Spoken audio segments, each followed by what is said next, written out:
sports professor Rick Horrow, a Facebook look at the 88th All-Star Game. There's something special about this one. Here's the program. 1965. Oh, I'm off by 50 some odd years. By the way, 10 cents, Miami Stadium.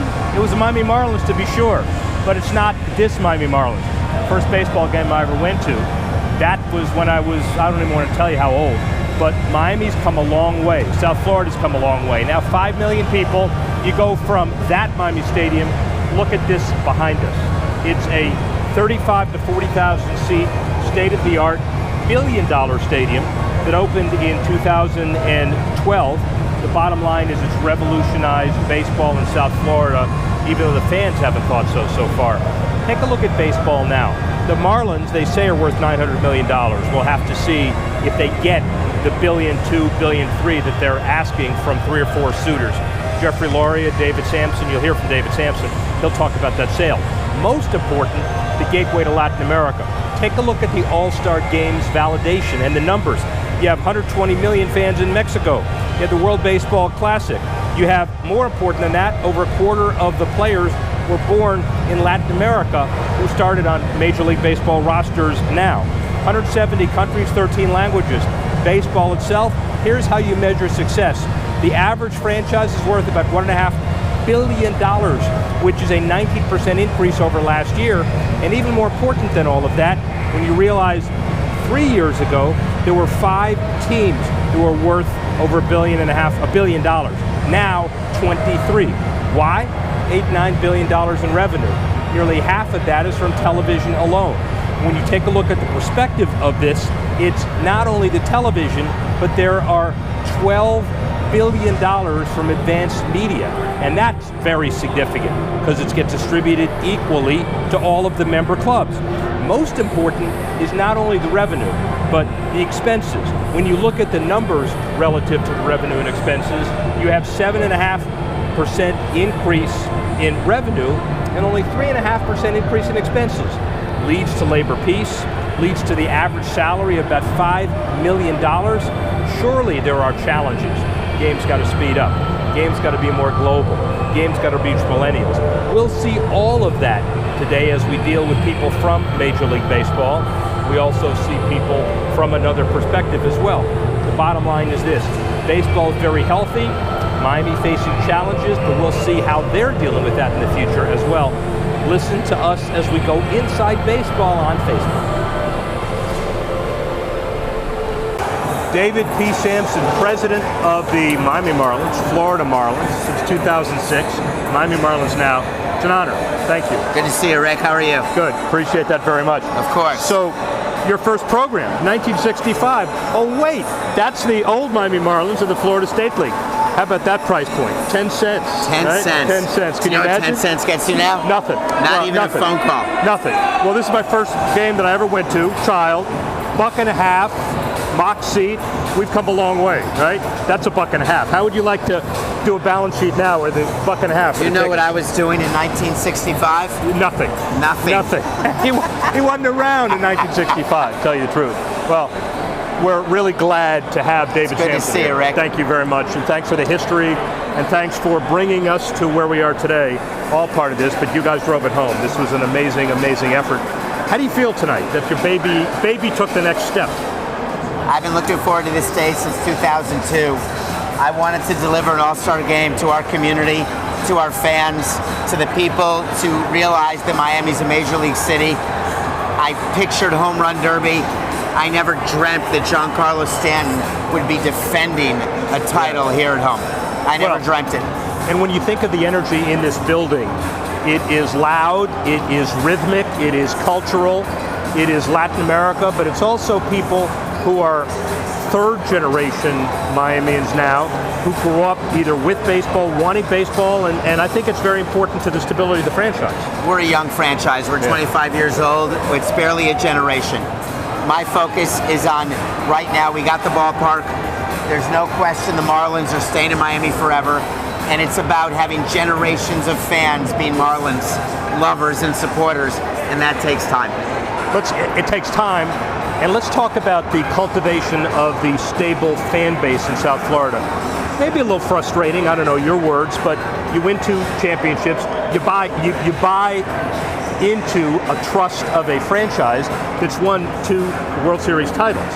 Yet the attendance isn't as great as it could be. Gone through a new stadium, wonderful stadium, state-of-the-art stadium. How do we deal with it? How do we cure it?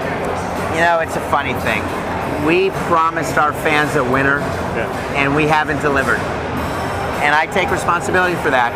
Decisions I've made haven't worked. We have to make better decisions. We have to deliver a product that our fans can be proud of. The ballpark they love. They don't have to worry about Miami not being a major league city ever again. But my job is to make better decisions as long as I'm in a position to make those decisions, and I'm going to keep trying. Well, but you're in an environment where the last 16 years, there's been a new World Series champion. So it's not as if, unlike the brothers down the street in basketball, where if you're mired in mediocrity, you're going to be there for a while. Right. So I agree that there's new World Series champions all the time, but we should have made the playoffs since '03. Yeah. We've had good teams. We've been in the race last year. We were in the race until Jose died, literally. So there just seems to be things that happen every year, but all I can do is promise our fans, no matter who owns this team, no matter what happens, they've got the Marlins here to love forever. So you look at the backload obligation of Stanton's contract and you realize this is a defining moment in the franchise, but it also signals, more importantly, your commitment to a long-term stability, I assume. Yeah, I don't view Giancarlo's contract as backloaded, actually. In its biggest year, it's fewer dollars than Mike Trout. So I just don't view it that way. What I view is a player who's a once-in-a-generation talent, and I view him, you're going to see him tonight at the Home Run Derby. He wants to be part of a winner, and he wants to be, it's different, right? You can't sign LeBron James, Dwayne Wade, and Chris Bosh and win championships. You have to build a team, pitching, hitting, defense. It's just not as easy in baseball as it is in other sports. Hard to believe you've been here 15 years? This is our 16th year. Sorry, 16 years? 16 in Miami. I met you when I was with the Expos. I remember that. And you had... You had no gray hair, by the way. By the way, and I think part of it related directly to you. I don't know if that's true or not, but 16 years of cultivating a franchise in a town that we all understand is a difficult town. It supports winners, right? I love Miami. I'm proud to be a Miamian. I'm proud to host the All-Star Game. I'm proud to be the president for the length of time I've been the president. And all I know is at the end of the day, these fans have an opportunity to have a team. And that's all I ever wanted. There's going to be years we win, years we lose. But no matter what, they have a team. Are you happy with the development shifting gears for a minute? You know, St. Louis, great development opportunity around the stadium. San Francisco, Texas, Baltimore, we know it. Are things going to happen here? It's a good question, Rick. I think our issue is that each year we're so close to making the playoffs that we trade our farm system to try to help us, to be buyers, to go for it. It doesn't always work. We traded Adrian Gonzalez for Ugueth Urbina. Remember. We got a ring. And by the way, you are consistent buyers. That is one thing that people ought to know. You're a consistent buyer. This year, who knows what we'll be. But if we're in it, we're going to trade the farm to try to make the playoffs. If we're not in it, we're going to trade players away. It's been a year since less than a year since Hernandez's death. Will you ever get over it? No.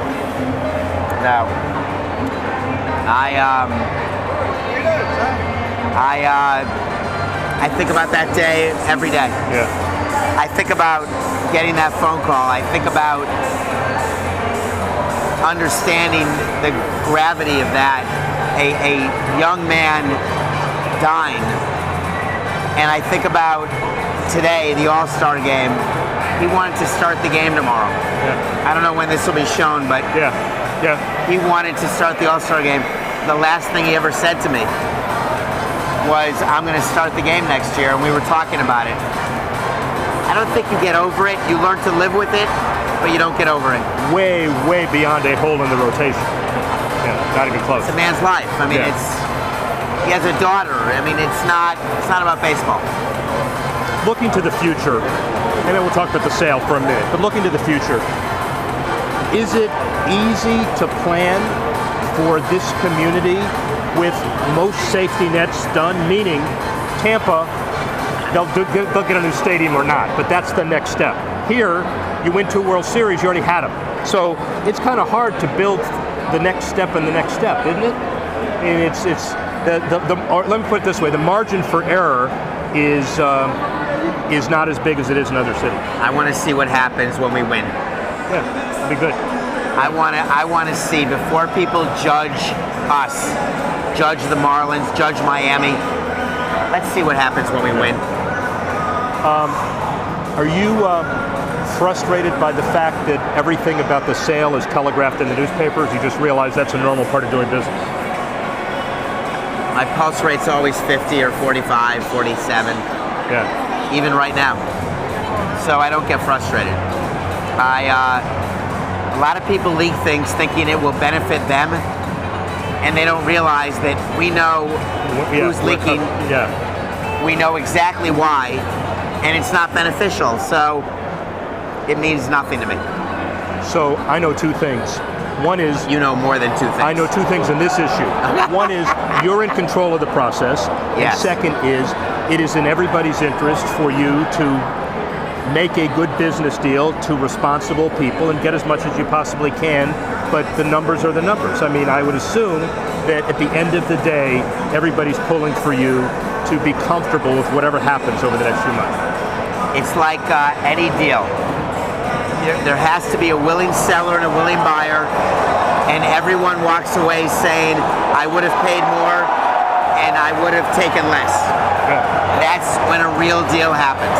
By the way, I know we're talking about a sale and it's important to him, but we now have batting practice with the guys who are the future of franchises. It's Aaron Judge, by the way. And after that, we're going to see Stanton. And after that, we're going to see Bohr. And after that, we're going to see this place rocket, which is a major testament to you. Everyone wants to see Stanton versus Judge. Yeah. I can't predict what'll happen. What I do know, there'll be 37,000 people here today.